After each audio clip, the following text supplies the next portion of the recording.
que está nuevamente con nosotros para continuar creciendo en la palabra del Señor. El día de hoy vamos a continuar con los estudios en 2 de Corintios capítulo 2, versículos del 5 al 11.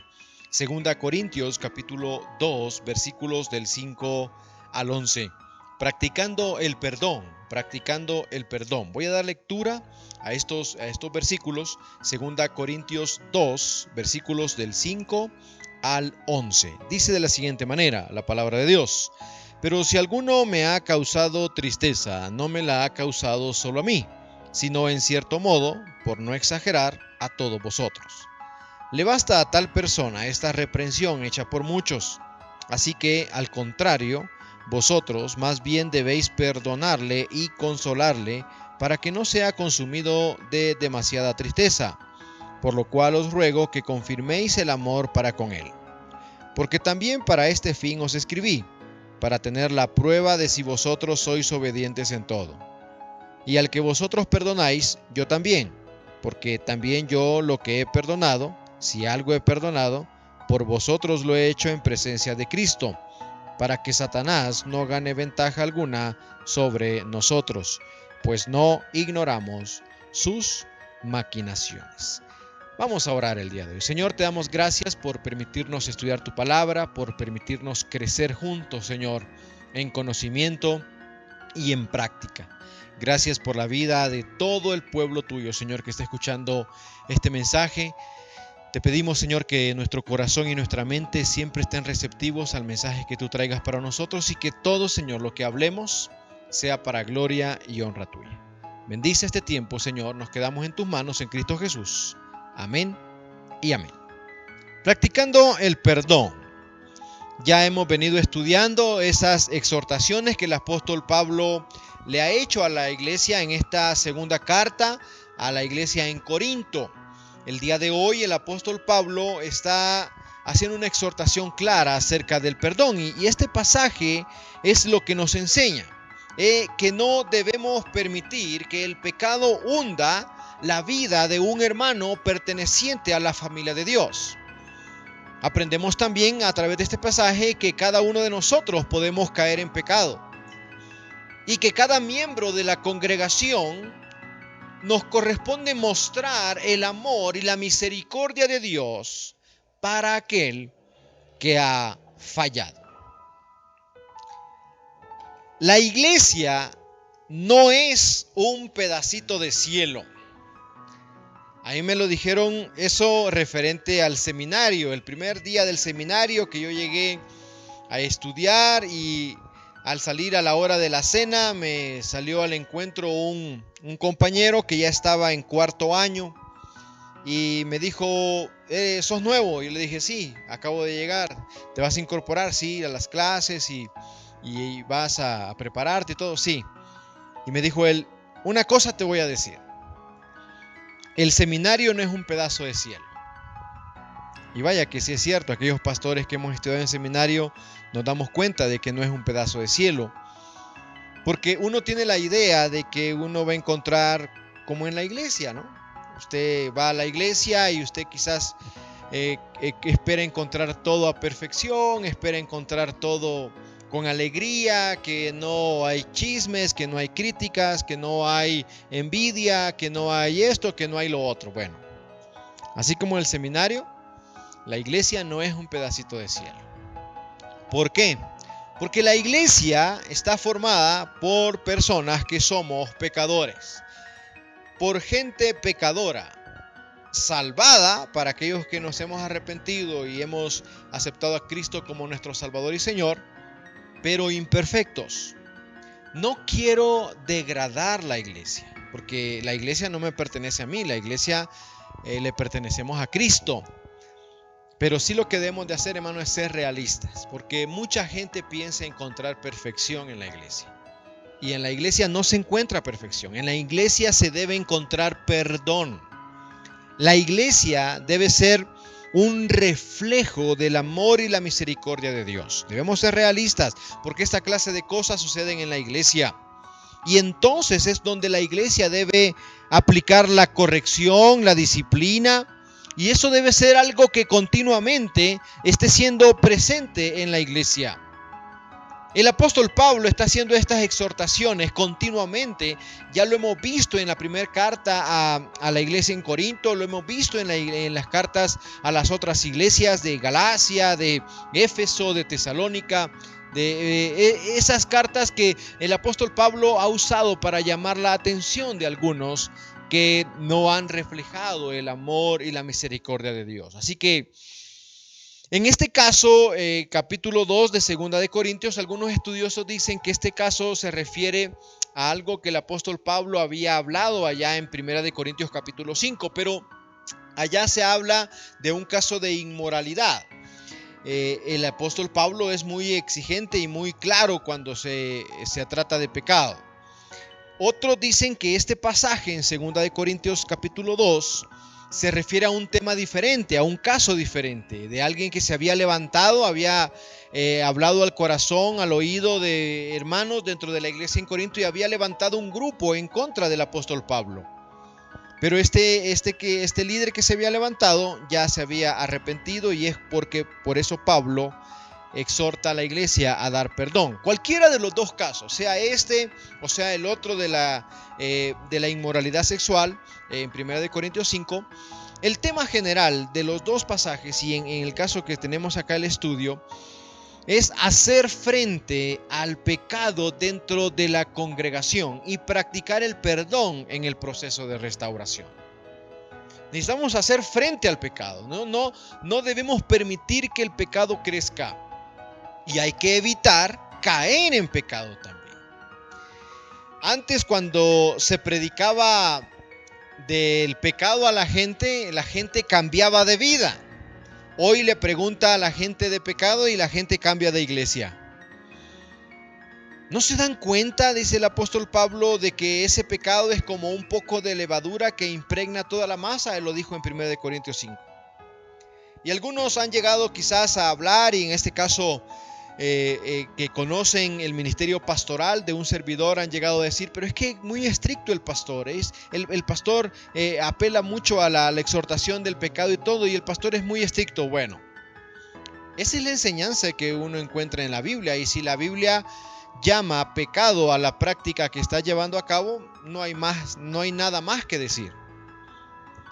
Si hay otra enseñanza donde la gente busca para tolerar el pecado, para tolerar el trago, para tolerar un vicio, para tolerar una mentira, para tolerar un robo, si lo encuentran en la Biblia, nada más me avisan para yo dejar el púlpito y permitir que enseñen. Pero mientras enseñemos la palabra de Dios es muy clara referente al pecado. Porque muchos, bajo la bandera de la libertad cristiana, quieren llegar a vivir un cristianismo, un libertinaje en el cristianismo. Y no se debe hacer, no se debe tolerar el pecado, no debe permitir que el pecado crezca. Pero si alguien se arrepiente, entonces debemos acompañarlo en el proceso de restauración. No dejarlo caído. Cuidado con el dedo acusador, ¿verdad? Uy, viera ya cómo anda comportándose. Uy, mira, y que él cómo cayó y decía y predicaba y era pastor y enseñaba y mire lo que andaba haciendo. El dedo acusador, no se olvide que ese dedo acusador no es un dedo acusador que Dios nos mande a que practiquemos. Si existe arrepentimiento en la vida de la persona, si la persona se da cuenta de su error, se arrepiente, entonces necesita perdón, necesita consuelo, necesita compañerismo, y ese es el proceso que se debe practicar dentro de la iglesia, dentro de la congregación, cuando hablamos acerca de restaurar a alguien sanamente. Hay que buscar al hermano, dice la palabra de Dios, y reprenderlo en privado. Si no escucha, hay que ir con 2 testigos. Si se niega a escuchar, hay que llevar el asunto a la iglesia. Después de todo esto, bíblicamente, tomando versículos de 1 de Corintios, y lo puede ver usted en la pantalla, 1 de Corintios capítulo 5, 2 de Corintios capítulo 2, son los pasajes que ya hemos estudiado y al que estamos estudiando, 2 Tesalonicenses capítulo 3 y Tito 3:10. Si no existe arrepentimiento en la vida de la persona, entonces hay que apartar de la comunión a aquel que pecó. La iglesia unida da su desaprobación, pero alienta y perdona si la persona decide arrepentirse. En 2 Tesalonicenses dice que no hay que asociarse con la persona desobediente. Y si hay que hacerlo, hay que hablarle como a alguien que necesita una amonestación. Y en Tito 3, después de 2 amonestaciones, el apóstol Pablo dice, separe a la persona de la comunión. Ese es el proceso de restauración de una persona ese es el proceso cuando no existe arrepentimiento de separación de la persona dentro de la iglesia. Porque muchas iglesias se llegan a tolerar, aunque la persona se sepa que anda en una infidelidad, se sepa que esté haciendo algo que no es agradable a los ojos de Dios, pero porque es el líder, pero es porque el que ofrenda, que es el que influye, le dan cargos de liderazgo. No. Recuerde que la santidad en el liderazgo es directamente proporcional a la santidad dentro de la iglesia. Y no se olvide tampoco que todos estamos propensos a caer. Todos somos capaces de cometer toda clase de pecados. La disciplina de la iglesia siempre debe buscar restauración, nunca juzgar. Hay 2 errores que se pueden cometer en la disciplina eclesiástica. Primero, ser demasiado permisivos con el pecado, lo que mencionábamos anteriormente. Ser demasiado permisivos con el pecado. Y el segundo error es no corregir los errores o ser demasiado estrictos y no perdonar. Son 2 extremos. Hay tiempo, hermanos, de confrontar, pero también hay tiempo de consolar.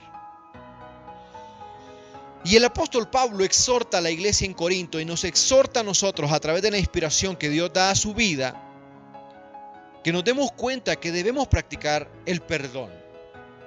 ¿Y cómo lo hacemos eso? En el versículo número 5 dice, pero si alguno me ha causado tristeza, dice el apóstol Pablo, no me la ha causado solo a mí, sino en cierto modo, por no exagerar, a todos vosotros. Algo, hermanos, que debemos de estar conscientes cuando cometemos un pecado, cuando caemos en pecado, es que nuestro pecado afecta a los que están alrededor. Dice el apóstol Pablo, no me ha causado solamente tristeza a mí, sino que ha causado tristeza a ustedes también. Y más, dice, sin exagerar, a todos ustedes. Esto es algo que de verdad muchas veces ignoramos, hermanos. Creemos que el pecado solo me va a afectar a mí. ¿Qué dice la gente? No, pues si no le hago mal a nadie. Sí, si yo solo fumo, si yo solo tomo, no, allá no le hace falta nada a mi familia. Pero esa es la consecuencia que está sembrando para que después no vayamos a ignorar que fue lo que nosotros hicimos. Las consecuencias las sufren también los de alrededor. Así como una familia sufre con alguien que está cometiendo pecado, no hay felicidad, no hay tranquilidad, hay zozobra, hay desesperación, hay ansiedad, hay tristeza, hay angustia por esa gente que está en el camino de la destrucción. Así también la iglesia sufre cuando un miembro dentro de la iglesia cae y practica pecado. No hay nada, hermanos, más triste en el ministerio pastoral. Es ir y restaurar a alguien que fue un servidor, que fue un pastor, que fue un líder, ir y estar aconsejándolo porque cayó en pecado. Pero eso nos hace ver también a nosotros que todos estamos propensos a caer en pecado. Hay que estar conscientes que las consecuencias no solamente las sufrimos nosotros, sino aquellos a quienes amamos también. Del versículo 6 al 7 debemos dar perdón y consuelo, debemos restaurar, porque Dios siempre da oportunidad, hermano, para que cada uno de nosotros nos levantemos, nos fortalezcamos. El perdón y el consuelo no solo sana nuestros corazones, sino también da sanidad a la persona que ha hecho el daño. Dice el apóstol Pablo ahí en estos versículos del 6 al 7. ¿Por qué hay que dar perdón? Dice, para que no le consuma la tristeza. Fíjese cómo dicen estas versiones. Acá en Reina Valera dice en el versículo 6, dice, para que no sea consumido de demasiada tristeza. Otras versiones dicen, podría ser vencido por el desaliento. Otra versión dice, para que no vaya a enfermarse de tanta tristeza y remordimiento. Ahora, el perdón que debemos dar cada uno de nosotros, hermanos, es el perdón para cualquier clase de pecado. Porque no es cierto que estamos acostumbrados nosotros a catalogar los pecados de acuerdo a la consecuencia o de acuerdo a la consecuencia que vive la persona. Pero pecado es pecado, hermano. Desde el robo hasta la mentira, desde la infidelidad hasta el adulterio, desde la blasfemia hasta la homosexualidad. Pecado es pecado. Y este mensaje nos está enseñando que no se debe ignorar ni condonar el pecado manifiesto y notorio en los miembros de la iglesia. Así que en la iglesia, en la congregación, no se debe discriminar a nadie. Pero se debe ser claro respecto a la práctica del pecado. Muchos se llegan a sentir ofendidos, muchos se llegan a decir y quizás llegan y nada más vienen una vez y luego ya no vuelven a venir. Porque dicen, no, es que ahí el pastor conoce mi vida y comienza a hablarme.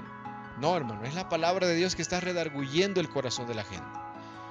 Pero necesitamos entender que la iglesia debe tener las puertas abiertas para todas las personas que quieran escuchar la verdad bíblica. En la mañana estaba escuchando una entrevista que le hacían a uno de estos pastores, ¿no? De estos telepredicadores, ¿no? Una iglesia muy grande allí en Guatemala, tiene programas ahí de milagros y todo, y decía este pastor, yo no le predico a la gente de doctrina, fíjese, porque no me meto con las ovejas de otros rebaños. Yo le predico a la gente de fe, de servicio. Y luego después de esa parte de la entrevista, en el video ponen otra predicación. Los que conocen sus libros y los que han escuchado su enseñanza es de R.C. Sproul. Y él enseña, dice, es necesario predicar doctrina. Es necesario enseñar la verdad. Porque la teología va acompañada de la doctrina. Y la doctrina y la teología son vida y es la vida de la iglesia. ¿Qué verdad es, hermano? Mucha gente está enseñando y comienza a escuchar nada más lo que le agrada, lo que le gusta. Pero cuando usted comienza a enseñar Biblia, cuando en un púlpito se enseña la verdad, la sana doctrina, hay que predicar en contra del pecado. El Señor Jesucristo fue su predicación. Los apóstoles fueron alguien que experimentaron esa consecuencia de predicar la verdad. ¿Por qué murió Juan el Bautista? Porque apeló al pecado de alguien y era en ese momento, en ese tiempo, era la autoridad suprema sobre el pueblo. Para el bien de la iglesia, hermanos, para el honor del nombre de Dios, se debe predicar en contra del pecado. Y se deben tomar medidas disciplinarias acompañadas de consuelo, acompañadas de restauración. Así como Martín Lutero dijo, citando Proverbios 13:24, que dice que si amas a tu hijo, corrígelo. Y él decía, sí, corrígelo, pero con una manzana al lado de la vara para dársela cuando él se porte bien. El propósito, hermano, de las medidas disciplinarias y de la restauración de la persona no es condenar, no es hundir a la persona en su culpabilidad. Hay que notar, hermanos, que el amor se afirma cuando existe un arrepentimiento y cuando existe una práctica de misericordia y de restauración en la persona. Ahora, se necesita mucho discernimiento para saber cuándo actuar con sabiduría. Porque hay mucha gente que llega a la iglesia y dice, es que yo ya me arrepentí, ya no dejo. Pero aquí es una cosa y allá afuera es otra. ¿Qué debemos hacer nosotros? Apelar al que es el dueño de la iglesia y ese es Cristo. Apelar al que es la cabeza de la iglesia y ese es Cristo. Porque a nosotros nos pueden dar una cara. A mí me pueden decir, sí, pastor, sí, está bien, ya no lo vuelvo a hacer, sí, pero allá en lo secreto, donde nadie te ve, crees que nadie te ve, pero Dios sí sabe lo que estás haciendo. Muchas veces nos pasamos de estrictos y otras veces pecamos por ser muy consentidores. Mira lo que dice Colosenses capítulo 3, versículo 13. De modo que se toleren unos a otros y se perdonen si alguno tiene queja contra otro. Así como el Señor los perdonó, perdonen también ustedes. Así que, hermanos, al momento de practicar el perdón y el consuelo es el objetivo de restaurar a la persona, no juzgar, no condenar. Ese no es nuestro trabajo, esa no es nuestra función. ¿Y por qué dice el apóstol Pablo que se debe perdonar al ofensor? Para no dar ventaja al enemigo, dice el versículo número 11. ¿A qué se refiere esta exhortación? ¿Cómo el enemigo gana ventaja sobre nosotros? Bueno, el enemigo gana ventaja sobre nosotros cuando hemos fallado, cuando hemos pecado, al hacernos sentir tan inmorales que creemos que no merecemos el perdón de Dios. Ahí cuando se acerca el domingo, cuando se acerca el estudio, y ahorita vamos allá a tener una reapertura, a partir del día de mañana se inicia en semáforo naranja esto de la contingencia, así que ya vamos a volver a retomar las actividades solicitando a Dios su protección y cuidado. Pero el enemigo gana ventaja cuando de repente dice, ya se abrió la iglesia, ya hay culto, llega ese sentir a nosotros, a sentirnos tan inmorales por nuestro pecado, que nos sentimos indignos de recibir el perdón de Dios. Ahí está ganando ventaja el enemigo, no te dejes engañar por eso. ¿Cómo gana ventaja el enemigo? Llegas a creer que el pecado es más grande que el amor de Dios. Llegas a creer que lo que hemos cometido, lo que hemos hecho, no tiene perdón de Dios, así que mejor así le sigo y ya voy a tratar de no hacerlo, pero no buscamos esa restauración de la palabra de Dios. Y número 3, pensamos que en la iglesia vamos a ser juzgados. Decíamos al principio que la iglesia no es un pedacito de cielo. Estamos aquí gente imperfecta. El apóstol Pablo siempre lo tildaron como aquel que perseguía a la iglesia. Usted lee sus cartas y de repente van a encontrar, dice, ¿no es este el que perseguía a la iglesia antes? La gente muchas veces no va a ver el cambio al presente, sino que va a decir, ¿no era este el borracho que andaba allá? ¿No era este el que estafaba? ¿No era este el que robaba? ¿No era este el que andaba con alguien que no era su esposa? La iglesia va a estar siempre compuesta por esas imperfecciones hasta que Cristo venga por su iglesia y la convierta en una iglesia perfecta. Mira lo que dice Primera de Pedro, capítulo 5, versículos del 8 al 9. Sed sobrios y velad, porque vuestro adversario el diablo, como león rugiente, anda alrededor buscando a quien devorar, al cual dice, resistid firmes en la fe, sabiendo que los mismos padecimientos se van cumpliendo en vuestros hermanos en todo el mundo. ¿Qué tenemos que hacer entonces para practicar el pecado? ¿Qué tenemos que hacer? Debemos cuidar, hermanos, de no caer nosotros en pecado. No confiarnos primeramente. Todos estamos propensos a fallar, así que no descuide su vida espiritual.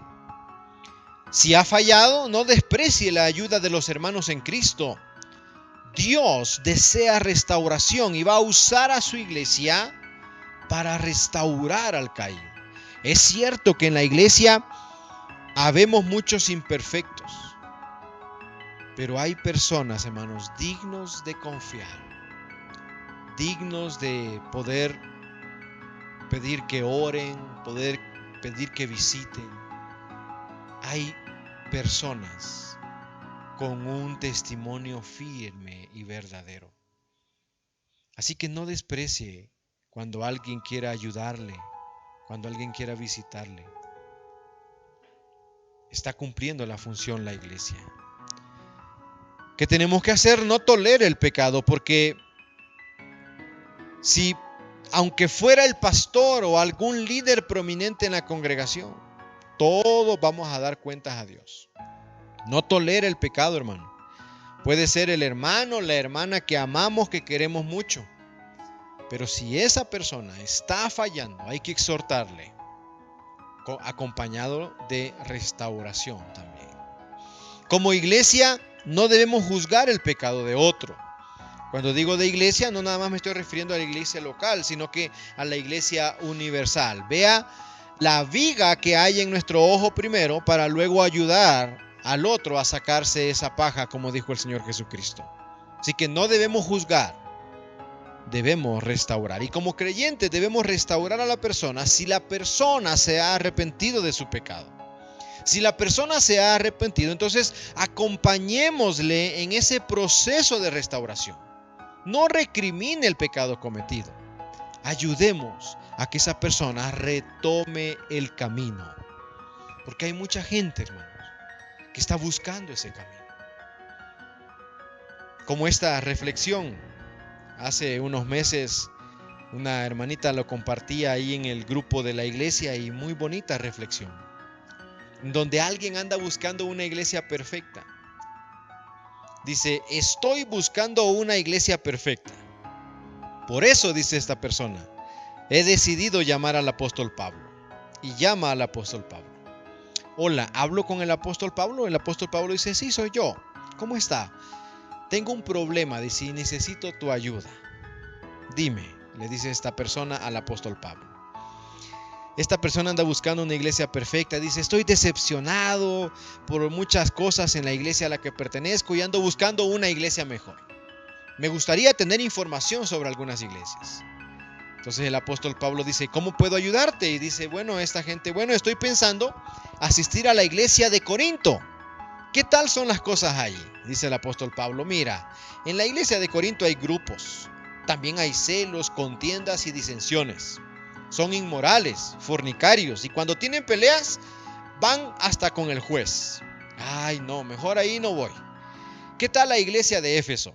Ay, dice el apóstol Pablo, la iglesia de Éfeso fue una iglesia fundada en la palabra, pero últimamente hay muchas personas sin amor en esa iglesia. Sin amor. Uy, ahí ni loco voy. Creo que mejor voy a ir a la iglesia en Tesalónica. En Tesalónica, dice Pablo, hay algunos que caminan desordenadamente y no les gusta trabajar y se entrometen en lo ajeno. ¡Wow! Increíble, qué difícil, Pablo. ¿Y si voy a la iglesia en Filipos? Filipos sería una buena opción, pero si no fuera por dos hermanitas que nunca se ponen de acuerdo en nada, una tal Evodia y Síntique. ¿Pero por qué? ¿Por qué no se ponen de acuerdo? Dice, no sé muy bien, pero creo que fue por cómo unas mujeres llegaban vestidas o por algunas decoraciones en las cortinas de la iglesia. Bueno, no voy para ahí.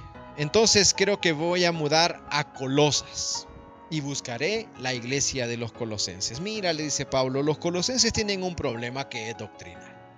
Hay herejes que quieren menospreciar a la persona del Mesías. La cosa está muy desordenada ahí, ya que también están haciendo cultos a los ángeles. Todo mal entonces.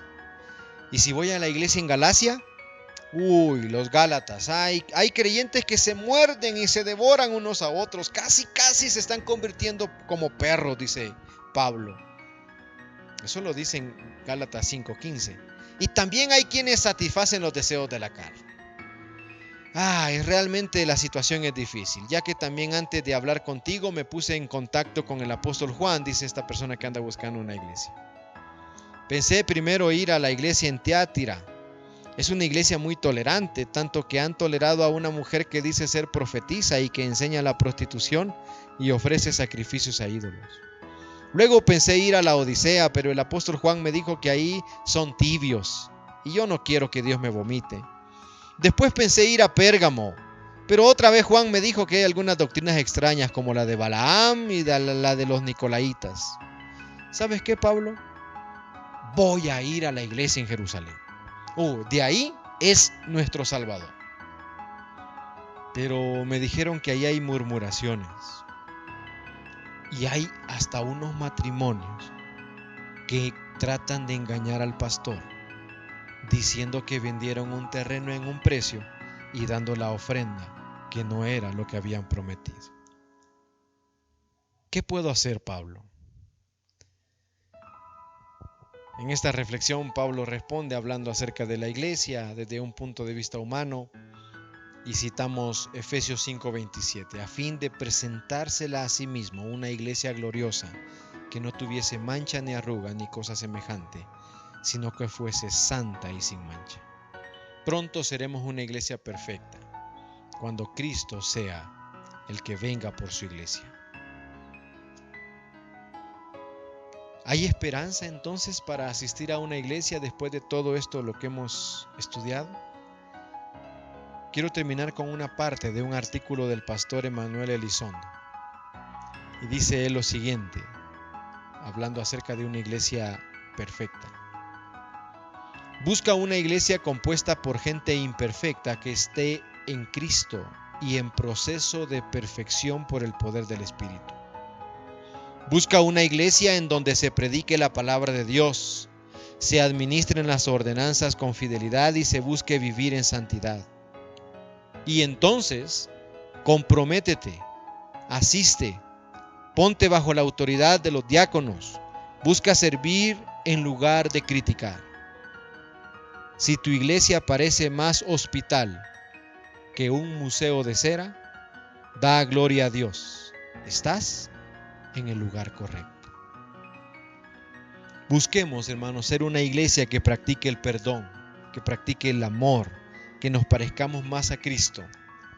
Así como Cristo trató a los pecadores, la iglesia debe tratar con cada uno de nosotros, porque seguimos siendo pecadores, salvados por el amor de Cristo. Vamos a orar. Señor, gracias te damos, Dios, por este tiempo. Gracias, Señor, porque a través de tu palabra podemos aprender, Señor, a que así como hemos recibido el perdón tuyo en nuestras vidas, debemos, Señor, dar perdón a aquellos que están necesitados, Señor, del perdón.